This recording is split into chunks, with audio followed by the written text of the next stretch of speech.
I caught my wife begging my friend for sex. Now my parents are taking her side and letting her stay in my childhood home.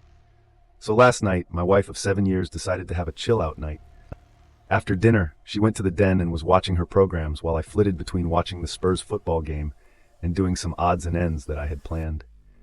Next thing I know, she's got the wine out and has had 2 bottles of the stuff at around midnight. I went to check on her and saw she was out cold on the couch. I went to scoop her up when her smartwatch buzzed and a message popped up on the screen. It said something along the lines of, "I can't do that. My name would knock 7 shades of crap out of me." I wondered what the hell that was all about. So I pressed on it, and it was a conversation between my wife and a friend of mine. Now, I wouldn't say this guy's a close friend of mine, but he's someone I've played 5-a-sides with for years, drank with, and have known since we were teenagers. We used to call him Jacket Holder, because when we got into scraps as teens, he'd always be the guy holding the jackets while everyone else went for it. Right? So as I said, I pressed on the conversation while this thing is still attached to her wrist and scrolled up to the top. As far as I can tell, it's him that contacts her first unless she's deleted messages. There's lots of flirting and winking going on, but nothing that you could outright say was cheating. Then I get to last night, and when she's drunk, she starts openly begging him for sex. I couldn't believe my effing eyes. I'm paraphrasing here because I can't remember the exact words, but she was saying crap like how much she had always wanted him, how no one would ever find out if he did want to do something, and the last one that effing killed me, that she was great at keeping secrets. I tried to scroll on her watch, but couldn't find any other messages, and I don't know her phone passcode. I put her in her bed and just sat in the kitchen in shock until I fell asleep, then got up for work at about 5:30. When I went to get in my work van, I just slunk down on the wheel and realized I couldn't face it. So I went back in the house, grabbed a half-drunk bottle of vodka filled to the top with Coke, and went on a walk down the railway line. We live beside a lot of woodland and a disused railway line that goes for miles, and I've walked about half the length of it. I'm sitting under a railway bridge like an effing troll right now, just seething at the whole thing. You'd probably think there's a fire going from about a mile away due to the steam coming out of my ears.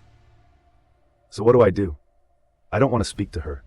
I can't even bear to look at her after reading that crap. It was like a dagger through my heart. I just feel like every morsel of love I had for her has evaporated into thin air after reading her begging like that. Effing yuck. I honestly want to ghost her. Man, if I could, I would never speak to her again. The whole "I'm great at keeping secrets" was the thing that really got me though. Like, who even are you? It reeks, but it's a case of how far down the rabbit hole do I want to go. I don't care if I'm being honest. I'm just done. I've never felt so betrayed and disgusted in all my life. The thing is, I've invested so much in her, not just as a partner, but as a person. I loved her so much and thought her personality, and by extension my personality, reflected that of good people. To realize she's a backstabbing snake makes me feel like a snake. I feel like a worse person than I was yesterday. The only way I can describe it is for someone you looked up to, took advice from, and life lessons from, to suddenly find out they were a pedophile or a rapist or just a downright creep. Your entire perception of yourself and who you are would be shattered because you've taken on board what they've said and invested time into a creep. God, I'm rambling nonsense. I apologize. I'm lucky in that our house is owned by my parents, who 6 years ago moved to a retirement village, and we moved in.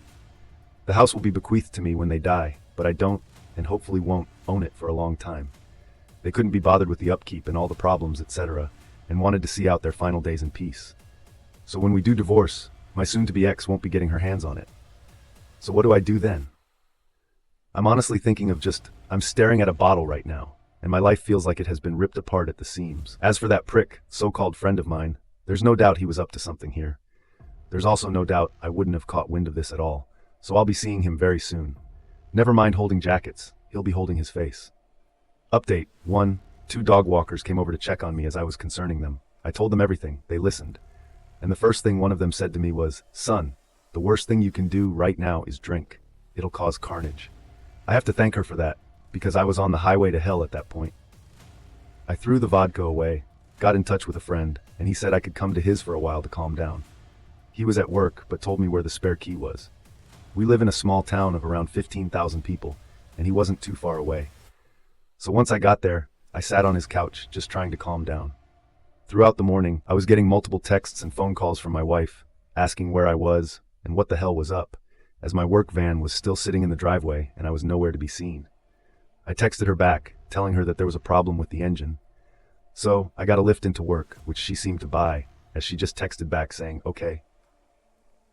When my friend got back from his work at about 5, I told him everything that had happened and asked him his opinion. I also told him not to tell anyone about jacket holder, as that might then get back to my wife, which I didn't want.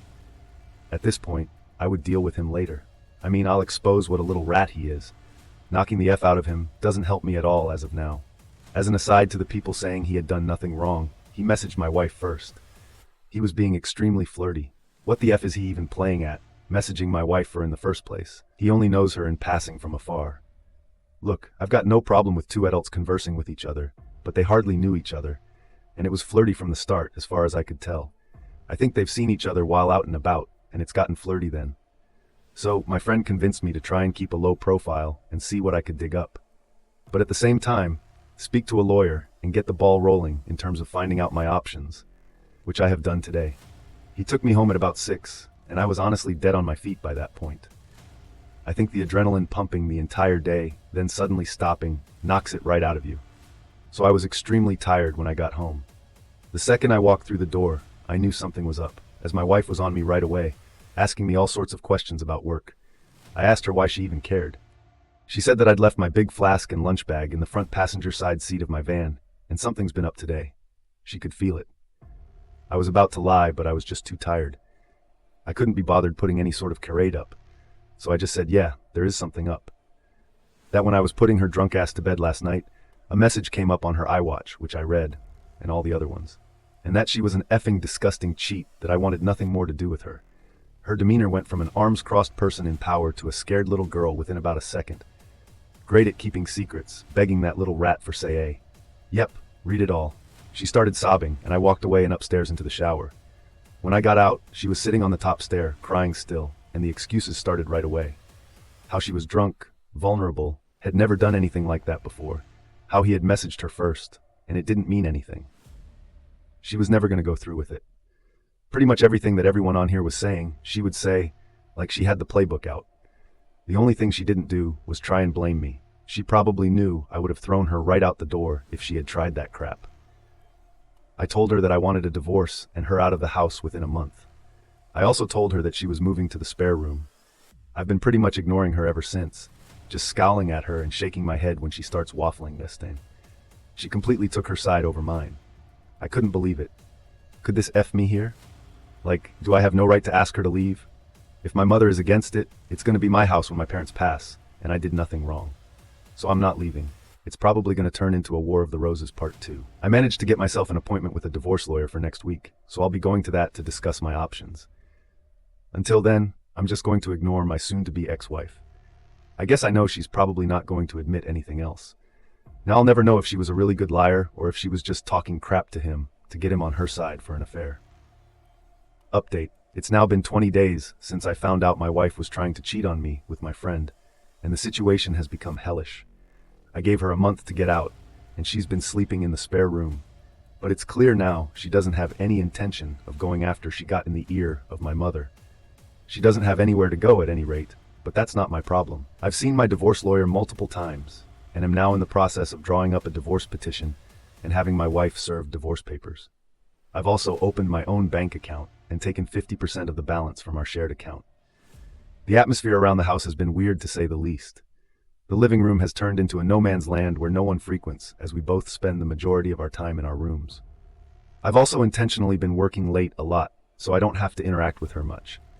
I had been completely ignoring her, but after reading about the 180, I've started implementing that and been civil, if a little cold towards her. I'm so glad I did this, as I was beginning to feel like a monster, refusing to acknowledge her existence. It was not the right way to behave, and I ended up feeling like the one who had wronged her, rather than the other way around. The only time I broke from the 180 was when I walked into the bathroom last week, and she was sitting on the floor by the bath crying. I helped her up and instinctively hugged her, though it was more of a there type hug than one with much love attached to it. The sad thing is that I'm so suspicious of her now that I wouldn't put it past her to be waiting for me to come in so she could put on a performance. The thing is, that probably isn't even true, but this is the sort of crap that's going through my head in this environment. It's just toxic. She's been crowing about how she'll do anything and everything to save this marriage. Anything to prove to me that it was just a silly mistake. So I brought up a lie detector test. I don't plan on ever getting one done. Wouldn't even know where to start. I just wanted to gauge her reaction.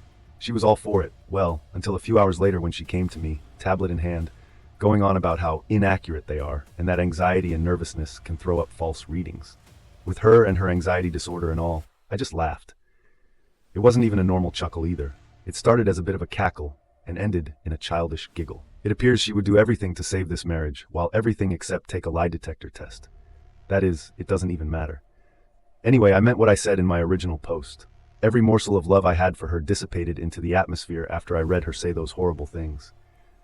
I don't see her as my true love anymore, the person I could tell anything to and would trust with my life. I just see trash that needs to be taken out before it stinks the place up. Jacket Holder has been the talk of the town since I exposed him to our friend group a few weeks back. It's safe to say he has no friends left among us and has been completely ostracized. I tried phoning him a few times, but he refused to answer, then blocked my number. That little rat. I hope it was worth it. I've spoken to my mother multiple times about this, and during a heated argument, I asked her why she was taking my wife's side. Like, was there something she wasn't telling me here? What was she expecting us to live like roommates? Go on like nothing happened? It's ridiculous. She said she has always seen my wife as the daughter she never had but always wanted. My mother had a stillborn daughter before I was born, and it has haunted her. So she latched on to my wife and has done so since we got together. As I said previously, they have a close bond. The fact my wife doesn't have any family and only a few friends who have their own busy lives, she'll want to do it right as she does every year, and it'll be a complete crap show. My dad, God love him, has never been much of a talker. Never up nor down, just always there. He's a quiet, proud, but timid man, and my mother's word has always been the one that matters in our house. People on here have been telling me that I'm selfish and spoiled as it's not my house, and I have no right to make demands. But it's now a case of my wife or me for my parents. If worst comes to worst, I'm ready to walk out the door and never come back to this house. I have to be able to look at myself in the mirror with some semblance of self-respect, and someone has to keep their word in this debacle. If I do leave, my friend has said I can stay with him for a few weeks or so till I get myself sorted. If I do walk out that door though, I'm done with my parents. I'll never speak to them again in my life. They'll probably see it as me giving up on them, me walking away without trying to at least have a go at fixing things first. I see it as them choosing someone who broke my heart over me. Like, what will be the logistics of this once I'm gone? Just her staying there by herself, my mother and father looking after a backstabber while their flesh and blood goes off alone. A little more info on the house. My parents let us move in a year after our wedding. It was an apparent belated wedding gift, although that was just the chatter from them at the time. They were always planning on moving out and moving us in. I've spent tens of thousands on it over the years, but that's neither here nor there. I have fantasies of leaving this all behind, going somewhere new and starting again, but I don't have anywhere else to go. I've lived in this town all my life. It's all I know. Am I being too harsh here? I'm literally ready to slingshot my parents right out of my life, but I feel so torn. Why am I the one who has to lose everything and everyone? I've tried to be good, and I always thought you make your own luck and that good things happen to good people. Maybe I'm not as good as I think I am. Maybe I deserve all I have. Get update 3. Well, since this morning, I no longer call that house home. I saw on the calendar that my wife had a hospital appointment with her ophthalmologist. So knowing she would be gone for a few hours, I took that as an opportunity to get my stuff together and move out, which I have. After getting my things moved and sorted, I put the house keys on the kitchen table along with the divorce papers I received from the divorce lawyer last week and was on my way. I've blocked both my wife's and mother's numbers, and any communication I have with my wife going forward will be done through my lawyer. In terms of my living situation, I'm still staying with a friend for a week or two, but hopefully I should be in my own rented place before Christmas. I haven't spoken to my parents in a few weeks. The last time we spoke was via text, and I tried to tell my mother in explicit detail the things my wife was saying during her text to Jacket Holder, why it hurt me so much, and why I didn't think it was her first time doing it with the whole "I'm great at keeping secrets" comment, and thus could never trust her. Again, my mother texts back saying she couldn't speak to me when I was like this, and she would let me cool off. She tried to phone me a few days ago, and I blanked her call. I said a bit further up that since today I've blocked her number. I feel so let down by my parents, and at this point, it almost feels worse than the original betrayal from my wife. The way I'm feeling right now, I don't think I'll ever speak to them again.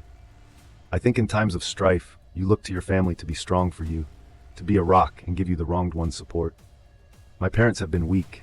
They've made me feel like the one in the wrong, like I'm overreacting, and it's me that's ripping this family apart. Well, it's not. I never asked them to move mountains for me, just move my cheating wife out of the house, and they made their choice. My father also had the chance to put his foot down for once in his life and stand up for me, but didn't. You make your choices, and you live with them.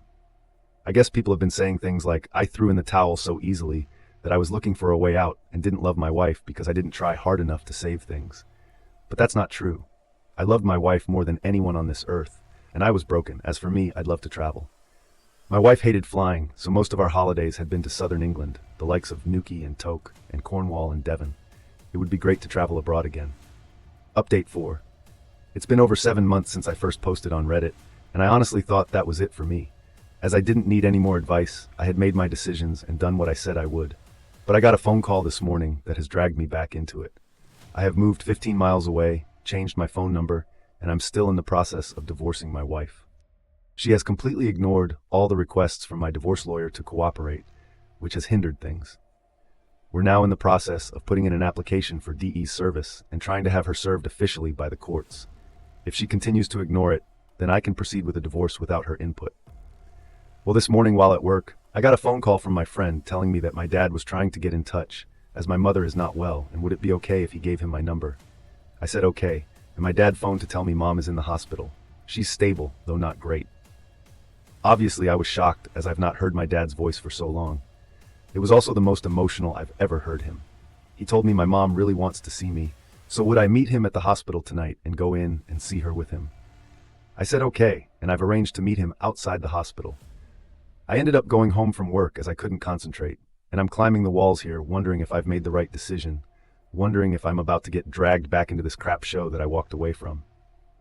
I've never felt so nervous in my life, and the lack of control I have over the situation has set my mind spiraling in lots of different directions.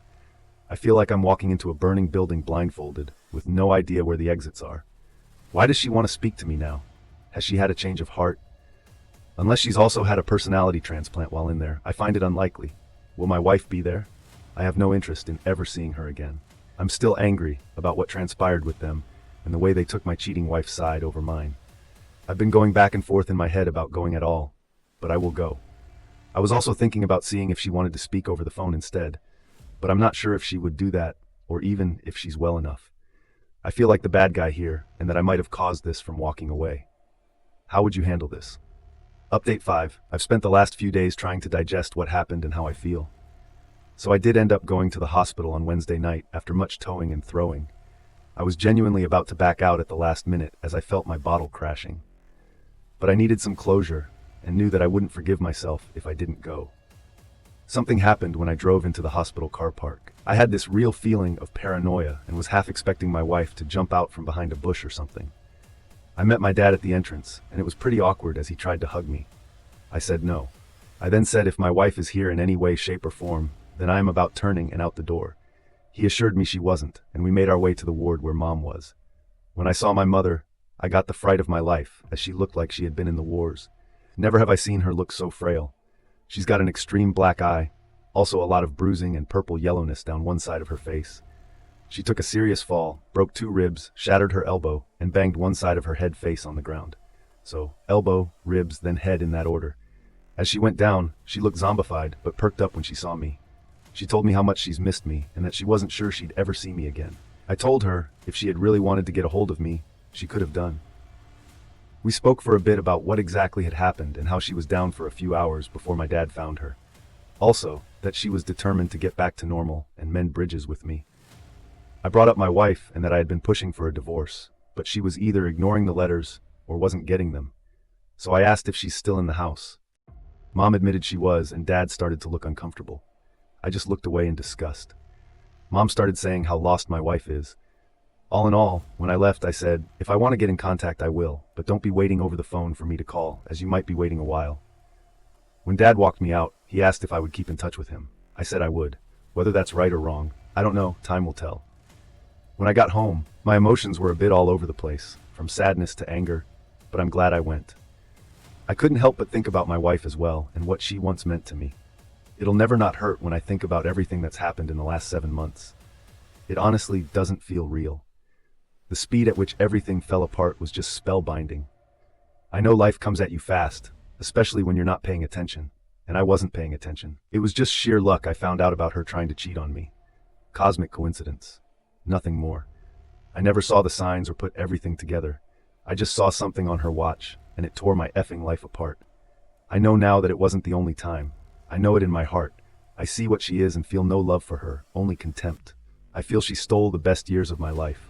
When I think about all the good times, they're just soured. It feels like someone else's life, not mine. My friend was saying I should see a therapist or something to try and let everything out, or else this will fundamentally change who I am and the way I build relationships going forward. That's something I'm going to do. I think, as I do feel a bit broken inside, the last 7 months have been the worst of my life. But I'd rather they happen than be kept in the dark. I'm just hurt that it happened the way it did. But you can't choose the way someone screws you over. I suppose you just have to learn from it. I remember reading about loyalty being the most undervalued character trait, and I see that now. It's probably because you don't really know if someone is truly loyal to you until, well, they're not. It's not something you deal with every day, but now more than ever, I know how important a trait it is. Update 6. I'm now in the home stretch in terms of divorce.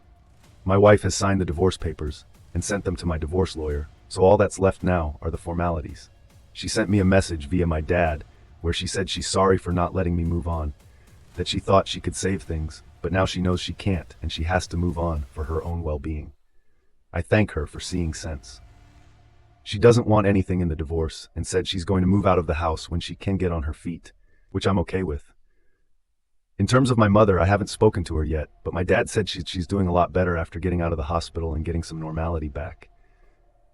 I don't know how things will pan out with him, but I've said that if the house is going to be mine, then I want them to put it into my name now, to give me some security. Then we can start trying to build bridges. We'll see how that goes. My biggest battles ahead are in my head and trying to get over everything that has happened. The brain is a wonderful yet frightening thing. To give you an example, I can still taste the truffles I scoffed, then threw up at my grandma's house when I was like 5. I've never eaten truffles again, but I can still taste those disgusting things 30 years later when I think about it. What I'm getting at is I don't want to harbor thoughts, feelings, and opinions about everything that's happened 30 years down the road. I don't want to be one of those older people who said everything good got knocked out of them by the pain of life. You often hear about those people, how they used to be good, kind, or funny, but somewhere along the line they've had experiences that have forever changed them, turned them into a person they never wanted to be. And all that's left is pain. I don't want to be that person. I have to let this pain go before it consumes me. I have started therapy and spoken to a psychiatrist, both over the phone and in person, and it has helped me a lot to speak candidly about everything. If only for a little while. My psychiatrist also said something to me that really struck a chord when I was moaning about how my best years were behind me. She said, "Your best years are the years you've got left." What I think she meant is the past is gone. It doesn't exist except in your mind, but the here and now does, and you can choose to make the most of it or live in a past that isn't real to anyone but you. It's definitely a phrase I want my latter 30s to be littered with memories from escapades I've had abroad. Well, that's the plan anyway. All I know is that for the first time in what seems like a long time, I'm waking up with hope in my heart and walking with a spring in my step. If that's not progress, then I don't know what is. Update 7?